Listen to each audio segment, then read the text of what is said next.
안녕하십니까, 이진우입니다.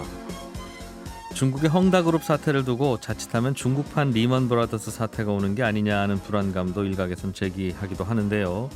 중국에는 이런 헝다 같은 부동산 개발 기업이 무려 9만 개에 달한다고 합니다.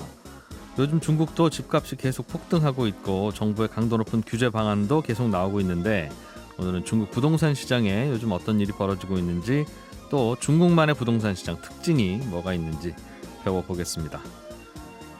요즘 넷플릭스에 올라가 있는 오리지널 드라마 오징어 게임 이야기가 화제겠지요. 한국 콘텐츠 역사상 최초로 넷플릭스에서 글로벌 1등, 미국 1등을 동시에 차지했다고 하는데, 요즘 OTT 시장 경쟁이 이 드라마와 비슷한 점이 많습니다. 오늘 블루칩 신기주 시간에는 넷플릭스와 OTT 시장 경쟁에 대해서 살펴보겠습니다. 손에 잡히는 경제 플러스 광고 듣고 시작합니다. 네, 중국 부동산 시장이 불안하다는 문제, 언제 오늘 얘기는 아닙니다만, 이번 기회에 중국의 부동산 시장은 어떻게 돌아가고 있는지, 특징은 뭔지 좀 살펴보면 좋을 것 같아서요. 오늘 센터뷰 시간에는 미중산업연구소 조용찬 소장님을 모셨습니다. 어서 오세요. 예, 안녕하십니까. 부동산 개발 회사들이 중국에 9만 개라고 들었습니다. 네, 그렇습니다. 9만 개면 예. 제가 알기로 우리나라 부동산 중개업소 숫자가 그 정도?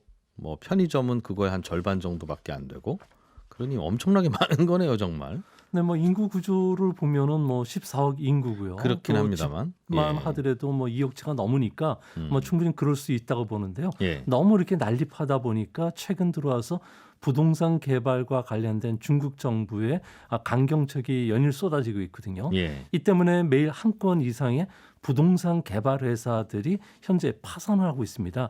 이제 부동산이라는 것은 한 개 그 부동산 개발 회사의 하청으로 있는 기업만 하더라도 건축 자재를 비롯해서 한 500개 정도가 넘고요. 네. 또 그러다 보니까 전 세계 구리 생산에서 소비하는 측이 중국이 주택 건설이 전체 50%라고 그럽니다. 전 세계 구리의 반을 중국 건설회사가 쓴다? 예, 그렇습니다. 알루미늄뿐만 아니라 니켈 가격, 그리고 또 이거를 운송하기에 따른 해운사들까지도 예. 연쇄 지금 어려움을 처하고 있다고 합니다. 부동산 개발 회사라고 하는 게 정확히 뭐 하는 회사입니까? 우리나라도 또 공교롭게도 부동산 개발 회사로 정치권이 뜨겁긴 한데. 네, 뭐 디벨로퍼로 보시면 맞고요. 예. 현재 중국에서는 부동산 개발에서 이렇게 난립하는 이유 중에 하나가 중국에 보면 3천 개 정도에 달하는 우리로 따지면 구가 있는데요. 예. 중국에서는 구 단위로다가 모든 개발 사업을 추진하다 보니까 정경 그 동맹이라고 해서 내 권력을 네 돈으로 사가지고 같이 부자가 되자는 이런 사업들이 상당히 많습니다. 이 때문에 부동산 개발 회사들한테 어느 정도 특정 개발지를 분양하고, 그리고 이 분양지의 용도 변경을 통해서 막대한 이익을 취해왔는데요. 그 땅은 원래 중국의 지자체 땅이죠. 그렇죠. 예, 나라 땅 땅이죠. 자체는 중국은. 지자체고요. 사용권만 그 1990년도에 들어서 민법이 개정이 되면서요. 네. 중국 같은 경우에는 20년 기한 사용권을 줘왔는데 상업용지는 40년. 그리고 민간 아파트들 같은 경우는 70년 사용권을 갖고 있습니다. 사용권을 원래도 중국 정부가 갖고 있다가 그 사용권을 부동산 개발업체한테 파는 겁니까? 네, 그렇습니다. 사용권을 파는 거고 이용권만 이제 주는 거죠. 그렇겠죠. 그런데 문제는 이제 그거 재산권으로 인정하느냐 안 하느냐 문제는 차후에 이제 다시 논의하기로 했는데, 현재까지는 재산권을 인정하지 않고 있기 때문에 우리처럼 보유세를 부과할 수 없고, 중국에서는 재산세라고 하는데요. 이제 이거와 관련된 이용권에 대한 재산세를 부과하겠다고 하면서 부동산 시장을 잡으려고 하는 것입니다. 최근에는 중국에도 보유세를 부과하기로 하는 흐름이 있는데, 보유세가 없었던 이유가 원래 땅 소유가 나라 땅이니 내가 왜 보유세를 내느냐, 보유를 하는 게 아닌데, 그런 논란이 있었군요. 즉 그럼 정부가 갖고 있는 땅의 사용권을 민간 개발업체한테 주고 팔고, 그러면 민간업체는 거기에 아파트 지어서 팔 텐데, 중국도 그런 경우에 생기는 이익을 정부와 민간이 나눠 갖는 구조입니까? 보통 저 토지 매각에 따른 이익금만 그 중국 정부가, 특히 지방 정부가 가져가는데요. 땅만 팔고. 예, 이제 헝다를 예를 들면요. 예. 보통 아파트 부지를 싸게 정부로부터 분양받아가지고 예. 이를 개발시켜서 비싸게 파는 전략을 써왔는데요.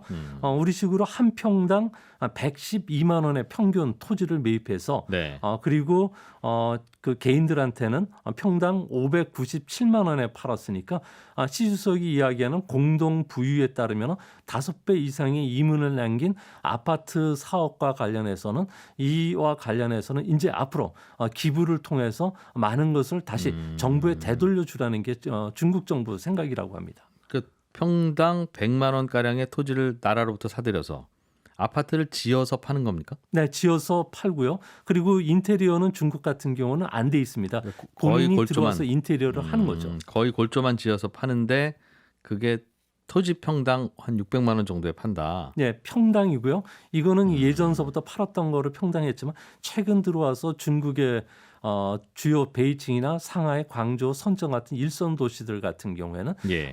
평당 3천만 원 이하짜리는 거의 없게 나온다고 합니다. 그러면 정부가 팔 때 땅을 비싸게 팔면 될 거 아니겠어요?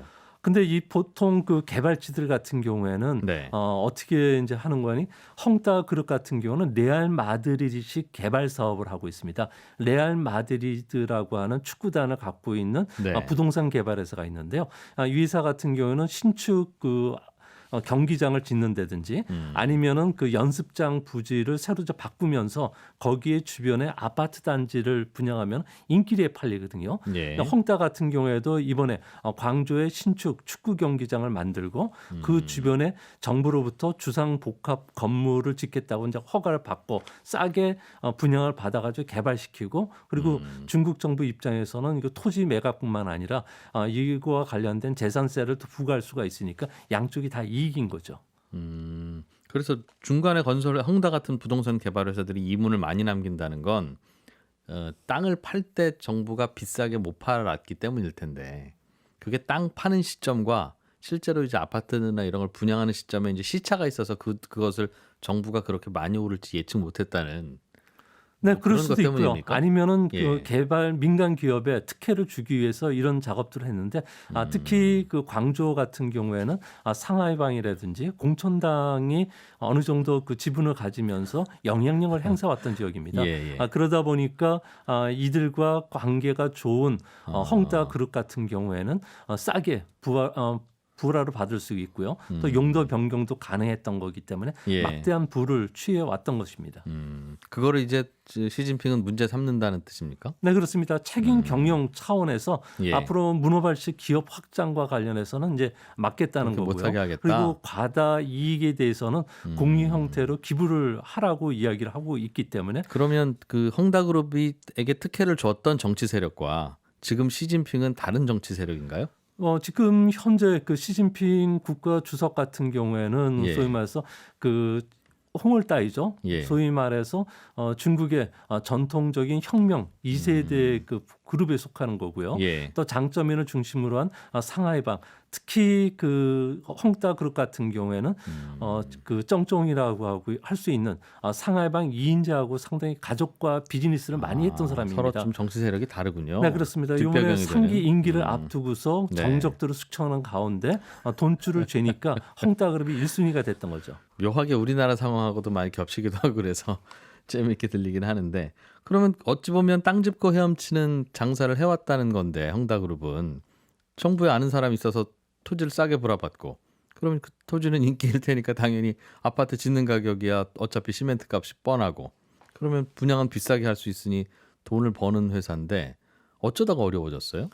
네, 그 중요한 것은 영화 제작이라든지 뭐 전기 자동차, 인터넷 방송, 건강 그 의료 그리고 생수, 중고차, 뭐 테마파크 뭐 이런 것들을 많이 했고요. 네. 중국의 부동산 회사들 같은 경우는 헝다나 레알 마드리식으로 이제 경영을 하면서 보통 그 각 성마다 1부 리그, 2부 리그가 있고요. 또 예. 갑을 해가지고 소위 말해서 리그가 또 나눠지게 되는데요. 이런 회사들이 이런 그 축구단을 운영하면서 레알 마드리식으로 개발 사업을 했다는 거죠. 그러다 보니까 코로나 팬데믹의 직격탄을 맞으면서 이들 자회사가 거의 돈 먹는 하마가 됐고요. 그러다 보니까 돈을 은행에서 차입을 못하니까 헝다 같은 경우는 헝당 차이프라고 하는 이제 상품을 만드는 회사를 만들어 가지고요.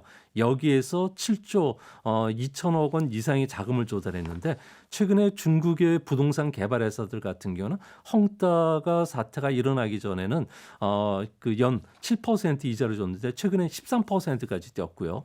그러다 보니까 이런 상황에서 돈을 구할 수 없으니까 천만 유엔, 그런 소위 말해서 우리나라 돈으로 해서 한 18억 정도 되면은 구찌 보석을 준다든지, 그리고 1억 원 이상을 좀 여기에 그 상품을 구입하면은 다이슨 공기 청정기를 덤으로 주는 이런 공격적인 마케팅을 하다 보니까 이게 현재 신용 위험이 와. 상당히 심각한 상황으로 전개됐던 겁니다. 그러니까 부동산 개발에 뭔가가 문제가 크게 생겨서라기보다는 부동산으로 돈 번 회사가 이런저런 영화, 자동차 이런 쪽으로 사업을 펼쳤다가 그 사업이 문제가 돼서 거기에 돈 퍼붓느라고 전체 그룹이 흔들리게 된 거군요. 그러니까. 네, 그렇습니다. 거기에다가 중국 정부가 부동산과 관련 대출을 총량 규제에 나서고 있고요. 예. 또한 아파트와 관련해서는 양방향 가격 제한 정책을 쓰고 있는데요. 예. 사고자 하는 사람들도 일정 그 금액 이상 사지 못하도록 한다든지, 예. 아니면은 자격증 제도를 도입하면서 자격을 갖고 있어야지만 부동산을 살 수 있는 이런 제도로 바뀌다 보니까 아무래도 그 악순환에 빠져든 것은 아닌가 보여집니다. 금융회사도 갖고 있었나 봐요. 손님들한테 투자 자금 모집해서 그걸로 계열사들 돈 돌리고 했다는 거 보니까. 네, 그렇습니다. 우리나라의 그 70년대, 80년대 보면 단자사라든지 예. 아니면 종합금융서가 있는데 이런 형태의 그 금융회사도 운영했고요. 또 보험회사를 통해서 장기 자금을 조달하기 위한 이런 금융업에도 진출했다고 합니다. 그래서 여기도 저 은산분리, 금산분리가 잘 안 됐던 모양이네요. 네, 그렇습니다. 자회사를 통해서 그 편법으로 이런 행동들을 했기 때문에 중국 정부 입장에서는 그걸 다 단속은 불가능했던 것으로 그래서 보여집니다. 요즘 중국도 집값 많이 오르는 편입니까? 네, 그렇습니다. 최근 들어서 중국의 집값을 보면요, 베이징의 오한선 쪽에 있는 우리 한국인들이 많이 살고 있는 왕진 같은 경우에는 예. 30평이 조금 못되는 27평 정도만 되더라도 30억이 넘어갑니다. 그러다 보니까 삼안선 정도에 있는 아파트 같은 경우에는 50억이 넘어가는 것들이 상당히 많은데요. 중국의 부동산 가격이 최근 들어와서 부동산 불패 신화가 계속 이어지는 것은 아무래도 2016년도부터 중국에서는 부동산 정책과 관련해서 인성 정책을 도입했습니다. 그동안에 부동산이 급등하고 급락을 하는 현상이 있었는데 네. 이를 중국 정부가 지방에 맞게끔 알아서 자신들이 부동산 정책을 펼치라고 지시를 했는데요. 이 때문에 이후 2016년도 이후부터는 부동산 가격이 널뛰기는 하지 않는 대신에 꾸준하게 상승하고 그리고 계속 상승하다 보니까 불패 신화가 계속 이어졌던 것이고요. 이런 상황에서는 일선 도시라고 할 수 있는 4개 도시 외에 2성, 3성급 도시들이 중국에서는 66개 정도 되는데 이들 쪽에 부동산 그 자금들이 몰렸고요. 그래서 최근에 우리나라에 투자하고 있는 중국 그 자금들을 보면 전체 외국인 매수의 60에서 70%가 중국 자금인데요. 강남 쪽에 사는 것보다는 오히려 도시 외곽에 있는 뭐 인천이라든지 그리고 부산 쪽에 많이 사는 것도 중국에서 이런 2성, 상성급 도시들이 집값이 급등하는 거 보고 여기에 투자를 했던 것으로 보여집니다. 요즘에 그럼 중국은 대도시, 우리로 치면 서울, 부산 같은 곳이 오르는 게 아니라 우리나라도 그 지방 소도시들 가격 오르듯이 중국도 요즘 그래요? 네, 그쪽으로? 그렇습니다. 뭐 그 2성급 도시들 같은 경우는 지방의 성도라 그래가지고요. 네. 뭐 우리식으로 이야기해서 뭐 전주라든지 그리고 뭐 광역시 예, 같은 광역시 쪽이 되겠죠. 그쪽이 요즘 많이 오른다. 예, 그쪽이 올라가는 속도가 너무 빠르고요. 예. 또 은행에서 대출 속도도 미국보다 상당히 빠른데 연 2.6 미국보다 2.6배 정도 대출이 더 많이 일어난다고 합니다. 그거야 뭐 경제 규모가 다르니까 그럴 수 있는 대출 나가는 양이 예, 엄청 빠른 대출을 속도로. 잘 해주나 봐요. 그러니까. 아무래도 대출을 해줘야지 그 금융기관들 같은 경우는 이자 소득을 받을 수가 있고요. 또 떼이지 않으니까 부동산 개발에서 주는 것보다는 담보가 확실한 아파트 쪽에 대한 그 대출이 상당히 급증하고 있다고 합니다. 그러면 집값이 많이 올라서 이런저런 사회 문제도 생기고 여론도 안 좋아지고 할 텐데 괜찮아요. 아직 중국 정부는 그런 고민은 안 합니까? 네, 중국 정부 입장에서도 이와 관련된 고민들을 상당히 많이 하는데요. 부동산 개발 회사에 대한 대출금만 무려 8,900조 원 정도가 된다고 합니다. 아무래도 이걸 회수를 못했을 경우에는 상당히 큰 문제가 되는데요. 첫 번째 문제가 될 수 있는 게 부동산 가격이 10%만 하락한다면 소비는 그 즉시 2에서 3%포인트 정도 떨어지는데 8월 달에 중국의 소매 판매 같은 경우는 2.5%로 급락을 해버렸거든요. 예. 이런 현상도 있고요. 또 그러다 보니까 최근에 투기 목적의 집을 구입하는 그 차오팡탄이라고 하는 투기 세력들이 있었는데 이 세력들을 잡았는데도 불구하고 집값 상승이 멈추지 않은 것은 뭐 사회 인구적 구조적 문제도 있고요. 또 결혼관에도 문제가 상당히 심각하다고 그럽니다.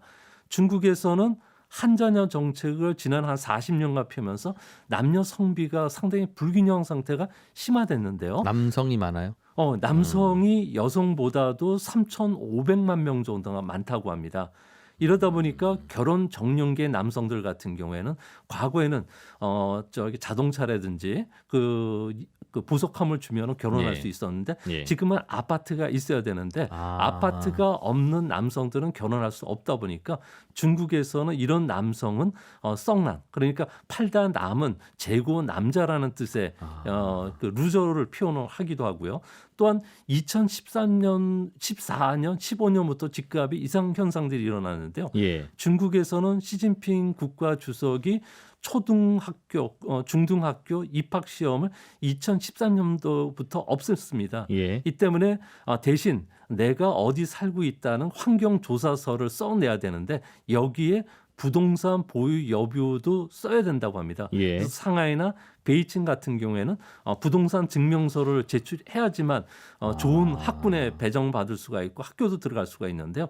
이 때문에 중국에서는 6개 지갑이 있어야지 부동산을 산다는 말이 있는데요. 부모, 또 조부모, 그리고 외조부모 6개 지갑을 가지고 아파트를 구입하는데 지금은 이런 6개 지갑으로도 살 수가 없기 때문에 뭐 중국에서는 오랜 결연 그 악패죠. 납폐금이라고 해서 들릴납 그리고 화폐 패자를 쓰는데요. 신랑 집에서 신부 집에 혼소지라든지 패백을 담아 보낼 때 중국에서는 신랑은 보석함, 자가용 그리고 아파트 증명서를 같이 보내준다고 합니다. 이 때문에 중국에서는 이거를 없애자고 하는 운동이 지금 최근에 상당히 크게 일어나고 있다고 합니다. 결혼하려면 남성은 집을 소유하고 있어야 된다. 네, 갖고 있다든 조그만 집이라도 갖고 있어야지만 결혼할 수가 있다고 사회 합니다. 분위기라 이거죠. 그리고 집 있는 아이만 좋은 학교로 받아줘요? 그 학교 입학생을 교장 선생님이 뽑는 모양이에요? 네, 그러니까 중국에서는 뭐 우리로 이야기해서 칠학군에 해당하는 명문 학교 근처에 있는 자녀들이 우선 입학권이 주어집니다. 그러다 보니까 이 지역의 아파트 가격은 그야말로 천정부지로 막 뛰고 있는데요. 그거야 우리나라도 학군 좋은 곳은 비싸니까. 그래서 그건 중국 그런데. 정부는 올해 들어와서 칠학군에 해당하는 그 명문 학군들 같은 경우는 아예 거래를 하지 못하도록 딱 행정명령을 내렸다고 합니다. 집 사고 팔지 말아라. 예. 주택 거래 허가제로. 예, 그렇습니다. 근데 다만 이제 그 동네에 집이 있어야, 그러니까 새 사는 건 안 되고 집을 소유하고 있어야 그 학교 들어갈 수 있었다는 말로 제가 이해가 들어서. 네, 그럴 수도 있고요. 또 어떤 뭐 특정 지역들 같은 경우에는 새를 살아도 그 근거가 있을 경우에는 충분히 그렇게 할 수 있고, 그러다 보니까 상하이시 같은 경우에는 편법으로 자녀들한테 이런 그 주택들을 물려주는 거죠. 근데 이것도 이제 앞으로 하지 못하도록 강제 규정을 두고 있다고 합니다. 그러니까 학교를 들어가는데 집이 있어야 된다는. 예, 그렇습니다. 그러니까 집을 사야 우리 애가 초등학교에 들어간다. 초등학교에 좋은 학교에 들어가야지만 예. 거기에서 관시를 통해서 중국에서는 좋은 친구들, 오래된 친구들을 초등학교 때부터 이제 가려서 하기 때문에 네. 홍월따이라든지 또 관이대 뭐 이런 친구들을 사귈 수 있다는 거죠. 학군 좋은 곳 부자 친구들 고르는 건 우리나라도 마찬가지인데, 우리나라는 학군 좋은 곳으로는 이사 가면 전세를 살든 월세를 살든 똑같은 조건으로 입학을 하잖아요. 예. 그런데 이제 중국은 전세나 월세는 안 받아주고, 전세는 전세라는 전세가 제도가 없으니까 없고요. 예, 월세는 안 받아주고 예. 자가 거주하는 아이만. 증명서를 제출해야 된다고 합니다. 야, 그거 그런데 그걸 그냥 그대로 그렇게 하세요라고 두고 봤어요. 그동안 사회주의 국가에서. 근데 중국에서는 여러 가지 편법들을 써왔고요. 예. 그러다 보니까 입학 시험을 치를 때는 진짜 자녀가 예. 똘똘하고 공부를 잘하면은 좋은 학교에 들어갈 수 있었고 그리고 또 편법으로 힘이 있는 아버지들 같은 경우에는 교사들이나 아니면 학교에 이야기를 해서 이렇게 이제 편입도 가능했었다고 합니다.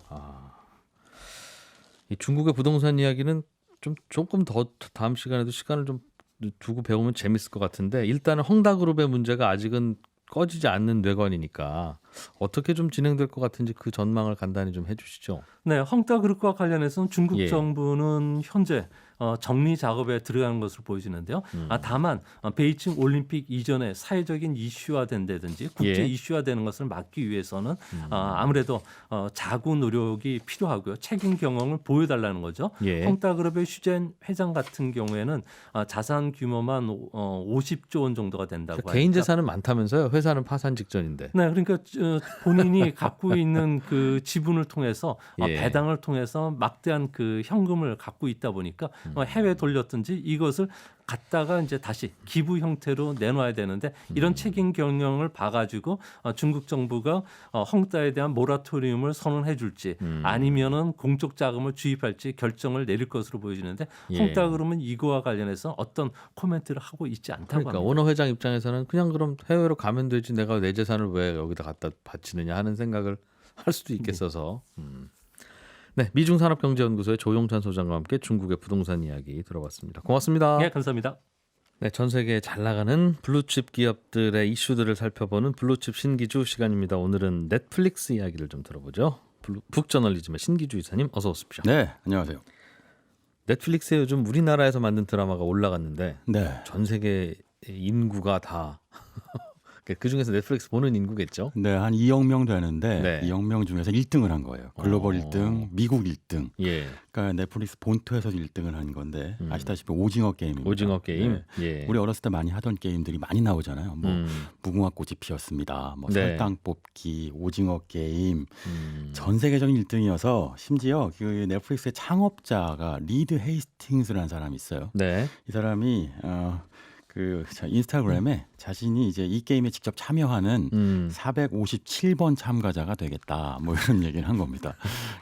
보면 오징어 게임 안에 그 순번이 있는데 그게 무슨 구도의 내용입니까? 아니 뭐냐면 이제 456명의 참가자가 있어요. 예, 근데 이 사람들은 한마디로 이제 자본주의적인 막장에 몰려 있습니다. 빚에 쪼들리고 있고 어려운 분들 네. 400여 명이 모여서 네, 456명인데 1인당 1억 원씩 상금이 걸려 있어요. 총 음. 456억 원. 그 네. 게임을 이기면 1억씩 받는 거예요? 그 게임에서 한 명만 이기고요. 네, 456명이 이제 게임을 5, 6개 한 다음에 예. 단 한 명만 이기는데 최종 승자를 가리는데. 그렇습니다. 탈락이라고 하는 거는 그냥 집에 가는 게 아니라 네. 그냥 이 세상을 뜨는 거예요. 네, 죽음의 게임, 예, 데스 매치라고 하죠. 그러니까 456번 참가자가 이제 이정재 씨가 연기한 주인공 성기훈이라는 인물인데 이제 근데 리드 헤스팅스가 나도 457번이야라고 네. 얘기를 한 겁니다. 근데 이거 갖고 이제 얘기가 많은 게 리드 헤스팅스가 97년에 넷플릭스 창업했는데 한 24년 동안 넷플릭스 시총이 2,600억 달러에 달해요. 엄청나게 이제 성장시킨 기업이고 네. 심지어 이제 OTT 시장이라고 흔히 불리죠.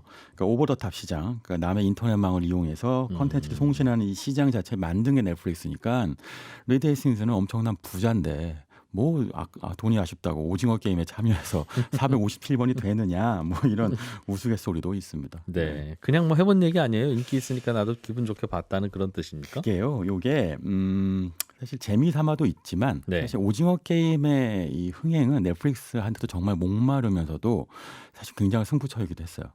그러니까 넷플릭스가 처음에 흥행했던 게 북미에서 하우스 오브 카드라고 하는 정치 드라마가 있었거든요. 네. 그러니까 그거를 드라마가- 자체 제작했었죠. 그치, 넷플릭스가. 오리지널로. 예. 그게 아주 거대한 승부처였는데 그거 보려면 넷플릭스 가입해야지 맞습니다. 보여줘. 네. 그러니까 넷플릭스를 안 보다가 그거 보고 싶어서 넷플릭스 가입한 사람들이 꽤 많았어요. 네. 근데 이게 결국은 플랫폼 OTT 비즈니스라고 하는 게 일단 기술이라고 얘기하지만 결국은 네. 재밌는 콘텐츠가 있어야 가입하게 만든다인데 오징어 게임이 그 역할을 할 것이냐 말 것이냐였다가 그 역할을 하고 있다여서 리드 입장에서도 기꺼이 457번이 되는 거죠. 네. 나도 피말렸었다 그동안. 맞습니다. 오징어 될 뻔했다. 오징어 게임 네. 참가자들처럼. 네. 어, 사실 넷플릭스가 오징어가 돼가고 있는 것도 사실이에요. 사실 요즘 증시나 이 전문 분석가들은 넷플릭스의 미래를 굉장히 우울하게 전망하거든요. 그러니까 특히 그 OTT 시장이라고 하는 게 옛날에 넷플릭스 처음 나왔을 때만 해도 없었던 시장이었는데 예. 지금은 블루오션이 아니고 레드오션입니다.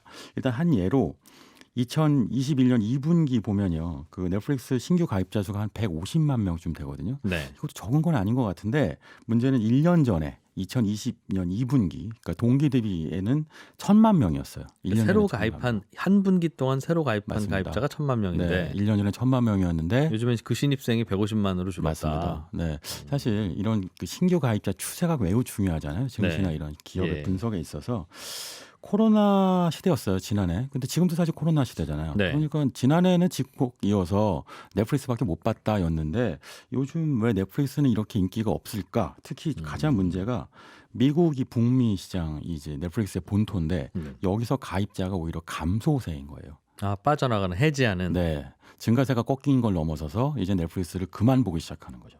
그분들은 그럼 이제 오늘부터 TV 안 봐야 요예요? 아니면 설마요. 네. 다른 데로 넘어간다는 다른 거죠? 데로 가는 거죠. 디즈니 이게 플러스나 대체제가 뭐. 맞습니다. 네. 음. 디즈니 플러스 말씀하셨지만 디즈니 플러스가 한국에도 11월에 지금 진출을 하잖아요. 예. 거대한 폭풍이 몰아치고 있는 것 같은데 디즈니 플러스도 있죠. 대체제가 또 아마존 프라임도 있습니다. 또 HBO 맥스도 있어요. 네. 그 유명한 그 왕좌의 게임 나온 데죠. 그리고 한국 국내 플레이어만 놓고 봐도 지금 말씀드린 건 글로벌 플레이어인데 MBC가 참여하고 있는 웨이브도 있고요.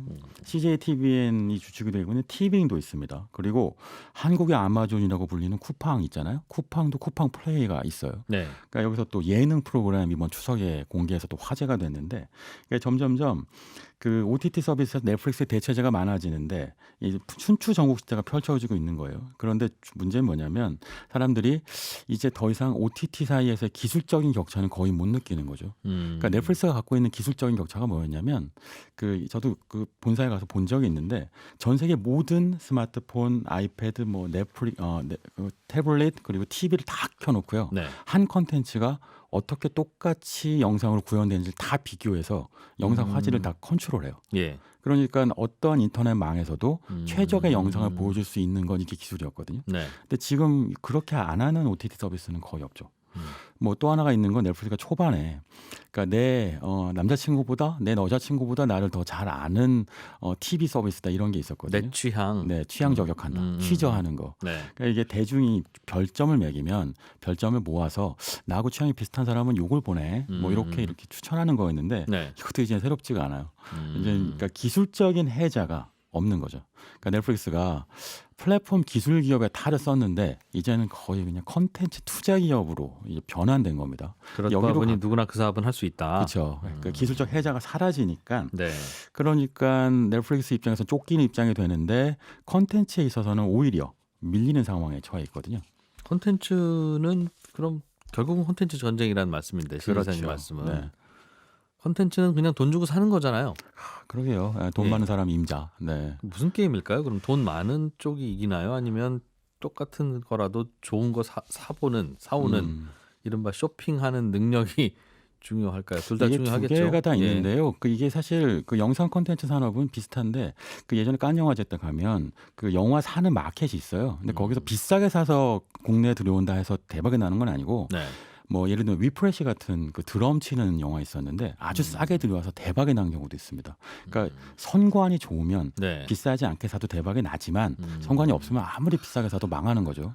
이 콘텐츠 산업은 흥행 산업이라는 게 그런 것인데 어쨌든 기본적으로 돈이 있어야만 될 만한 것들은 입도선매할 수 있죠. 그러니까 경쟁사인 디즈니 플러스만 놓고 봐도 넷플릭스보다 지금 콘텐츠의 수급 확보가 굉장히 좋거든요. 그러니까 디즈니라고 하는 곳이 한마디로 디즈니 애니메이션 있죠. 네. 픽사 애니메이션, 뭐 마블 어벤져스 시리즈, 뭐 스타워즈 시리즈 이런 거를 돈 주고 사올 필요가 없을 정도로 안에 인하우스로 제작사를 모아놓고 있죠. 그러니까 이러니까 이런 거 뭐 파이프라인이라고 하잖아요. 제약 사업에서도 예. 이제 신약 개발의 파이프라인이 중요하다고 얘기하는 것처럼. 컨텐츠도 마찬가지인데 디즈니 플러스는 이렇게 인하우스로 제작사를 많이 갖고 있고요. 괜찮은 제작사를. 반면에 아마존 프라임 같은 것들은 사실 아마존 프라임은 기본적으로 이커머스 유통사잖아요. 그러니까 이 아마존 프라임이라고 하는 거는 기본적으로 미끼 상품이죠. 그러니까 뭐 이커머스로 물건을 살 때 그냥 아마존 프라임도 같이 볼 수 있게 해줘요니까 고객 입장에서 보면 그렇게까지 컨텐츠에 대한 부담도 없고 요구도 많이 하지 않고 재밌으면 좋고 아니면 말고인데 네. 넷플릭스의 경우는 다르죠. 오직 구독자 이외에는 수익 모델이 없어요. 그러니까 컨텐츠가 좋지 않으면 그러면 사실은 구독자를 유지하기가 어려워지는데 네. 이게 북미 시장에서 드러나고 있는 겁니다.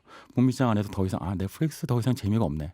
일예로 디즈니가 갖고 있었던 마블 시리즈가 넷플릭스에서 없어졌거든요. 네. 큰 컨텐츠가 사라지니까 가입자 수들이 디즈니 플러스로 옮겨가는 거죠. 지금 현재 넷플릭스 가입자 수가 2억 100만 명쯤 되는데 디즈니가 불과 한 1년 만에 1억 명이 넘어섰습니다.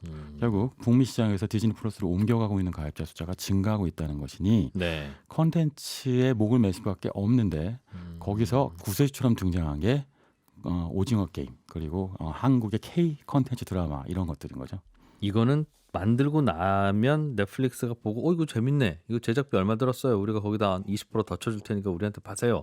이렇게 하는 건지 아니면 처음부터 야 이거 사람들이 많이 볼지 안 볼지 모르겠는데 시나리오 보니까 괜찮은 것 같으니 우리가 투자를 해볼까? 이 영화 산업처럼 네. 그렇게 하는 건지. 처음에는요. 그러니까 예. K 컨텐츠 드라마에 대한 접근을 말씀하신 것처럼 전자가 맞았어요.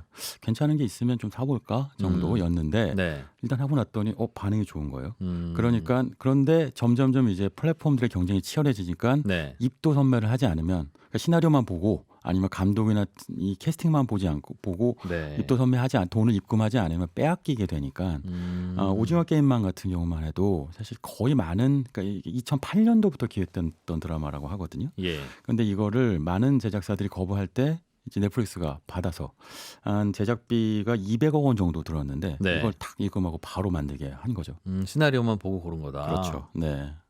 그런 거라면 이제 일종의 이제 선고안 같은 거라서. 네. 근데 안 될 수도 있어요. 사실 실제로 안 되는 경우들도 꽤 있는데 문제는 이런 겁니다. 오징어 게임이 200억 원이니까 9편짜리거든요. 예. 그럼 편당 제작비가 20억 원인데 뭐 요즘 영화사들도 비싸졌으니까 예전 한 10년 전에 20억 원이면 영화 소규모 한 편 만든다고 했어요. 근데 지금 2억 명 시청자를 1등으로 사로잡는데 편당 20억 원이면 진짜 싸게 먹힌 거거든요. 이 얘가 비교 대상이 그 유명한 마틴 스콜세지 감독의 그 로버트 니로하고 알파치노라는 주연 배우, 유명 배우 나오는 네. 아이리시맨이라는 그 영화가 있었어요. 이게 한 편인데 제작비가 1,800억 원이었습니다. 넷플릭스가 이 한 편을 보지도 않고 바로 1,800억 원 투자해서 영화를 만들었는데 네. 문제는 뭐냐? 흥행이 안 됐어요. 화제는 됐는데 네. 그리고 뭐 아카데미상 이런 데서 후보도 올랐는데 근데 그런데 그렇게까지 지금 오징어 게임처럼 센세이셔널한 반응은 안 일어났거든요. 오징어 게임은 이런 거를 9개 찍은 건데 그죠? 그렇죠. 20억 원짜리 9개 찍어도 고작 200억 원인데 요건 한 편 1,800억 원 찍었는데 흥행이 그만큼 안 됐어요. 그러니까 이게 한 편당 제작비가 서울 아파트보다 싸네요. 그렇게 비교하시면 네, 그러니까 이게 한국의 컨텐츠 비즈니스가 넷플릭스 입장에서 보면 저비용 고효율의 최적의 파이프라인인 거죠.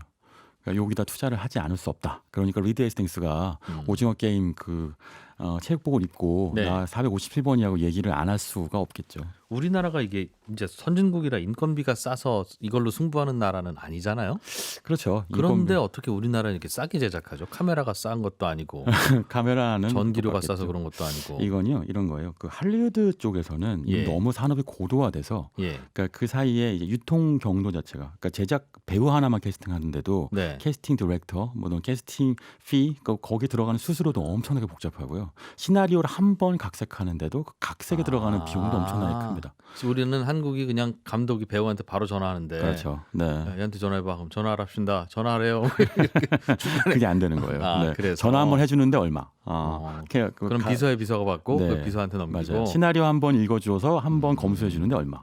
이렇게 하니까 한 말 내딛는데 뭐 할리우드는 몇 배나 비싼 거고 한국은 여전히 그 시스템 자체가 굉장히 빨리 돌아가고 있는 거죠. 어떤 시스템이 좋은 겁니까? 글쎄요, 지금은 분명한 건 K 컨텐츠 시스템 자체가 성장기에 있는 것 같아요. 헐리우드는 이제는 그러니까 그렇게 비싸지니까 어떤 문제가 발생하냐면 시리즈만 만들죠. 새로운 컨텐츠 못 만드는 거예요. 그러니까 실패 확률이 너무 커지니까 실패 리스크가 너무 사람들이 커지기 때문에. 좋아했던 그 영화에 맞아요. 2탄, 네. 3탄 만드는 것만 한다. 그렇죠. 할리우드는. 네. 그러니까 이게 크리에이티브가 점점 줄어들고 있는 거는 미국의 영화 산업인들도 알고 있는 내용이고요. 넷플릭스가 흥미로운 게 그 본사가 두 개입니다. 하나는 로스앤젤레스에 있고 예. 하나는 샌프란시스코에 있는데 샌프란시스코는 실리콘밸리 근처에 있는 바로 이제 기술 집약적 도시고 네. 로스앤젤레스는 할리우드가 있잖아요. 그러니까 이 컨텐츠, 문화와 기술이 이제 두 개로 움직이는 기업인데 예. 여기서 이제 한때는 헐리우드에서 이제 컨텐츠를 뽑아오다가 지금은 밖으로 시선을 돌렸는데 여기서 딱 꽂힌 게 한국의 컨텐츠, 영화, 드라마 시장인 거죠. 그게 또 좋은 지점 중에 하나가 그러니까 미국에서는 가입자가 줄고 있는데 예. 넷플릭스의 가입자가 아태 지역에서 늘고 있어요. 아시아 태평양 지역에서는 올해 2분기에 100만 명 늘었거든요. 네. 이 성장세가 크고요. 그런데 거기서는 오히려 한국 드라마가 더 잘 먹히는 그렇죠. 거죠. 그럴 수밖에 없죠. 그러니까 워낙 한류가 센 지역인데다가 예. 그러니까 넷플릭스의 이 그 전략이 먹혀들고 있으면서 오징어 게임 이외에도 다른 것들 투자할 생각도 많고, 그러니까 올해 투자 계획만 한 5천억 원 이상을 한국 콘텐츠에 투자하겠다고 하는데, 네. 요건 시작일 거고 아마 내년에 더 커지게 되겠죠. 이럴 거면 보통 한국에서 제작사를 하나 세우고 감독도 뽑고 드라마 작가도 뽑고 해서 운영하는 게 싼데 워낙 외주를 줘도 그냥 싸게 만들어 오니까 그냥 나오는 건 우리가 또 조금 더 주고 쇼핑할까 하는 생각을 하겠네요. 그러니까 직접 세우는 것도 그런데 예. 지금 현재 그 넷플릭스가 잘한 것 중에 하나가 그 스튜디오 드래곤이라는 곳이 있어요. 그러니까 예. 드라마 제작사로는 가장 뭐 상장도 되어 있고 유명한 예. 곳이죠. 예. 여기하고 이제 2022년까지 3년 독점 계약을 맺어놨거든요. 그러니까 내후년까지인 거죠. 예. 그러니까 그때까지는 그러니까 꽤 괜찮은 파이프라인을 하나 잡고 있는 것이고 그게 다른 제작사들까지 뭐 예를 들면 여기서 제작한 것 중에 뭐 스위트홈 이런 것들이 있는데 네. 그러니까 이런 것들이 흥행을 하게 되면 또 투자를 늘릴 수 있겠죠. 거기서 만든 건 일단 넷플릭스가 먼저 맞습니다. 검사하고 네. 싫다고 해야 팔기 다른 맞습니다. 그렇군요.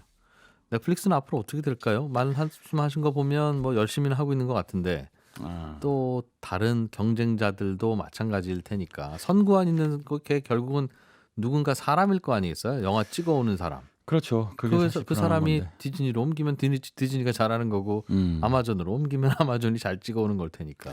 그렇죠. 그러니까 사실 이게 너무 위험한 흥행 싸움이어서 예. 그러니까 넷플릭스가 이번에 제시한 건 게임을 만들겠다. 게임을 공급하겠다는 거예요. 그러니까 구독 서비스를 하잖아요. 예. 영화 말고 예. 게임 콘텐츠를 구독자한테 공급하겠다. 영화 다운로드 받아보지 말고 게임 네, 다운로드 그렇죠. 받아서 해라. 모바일 게임인데 정확하게는 예. 그 게임을 유통시키겠다는 건데 이게 구글의 플레이스토어나 애플 앱스토어 있잖아요. 게임 네. 유통. 또 예. 스팀이라는 유명 그 플랫폼도 있는데 여기하고 경쟁하겠다는 건데 여기 관련돼서는 올 것이 왔다 이런 얘기는 있어요. 그러니까 한 10년 전부터 이 방향으로 가겠다고 했으니까 문제는 이게 영상보다 더 돈이 많이 드는 판이어서 영상에서 제작비가. 영상 쓰는 돈도 모자른 판이거든요. 그런데 게임에다가 돈을 그러니까 2배, 3배, 0 단위가 더 붙은 게임에다 돈을 투자해서 과연 할 수 있을까에 대한 의견은 분분합니다. 북저널리즘의 신기주의사였습니다. 예, 중국의 부동산 시장도 그렇고 전 세계 영화 산업, 영화 유통 산업 다 하루가 빠르게 바뀌고 있죠. 열심히 전해드리겠습니다. 손에 잡히는 경제 플러스는 여기서 마무리하고요. 저는 내일 아침 8시 30분에 다시 찾아오겠습니다. 이진우였습니다. 고맙습니다.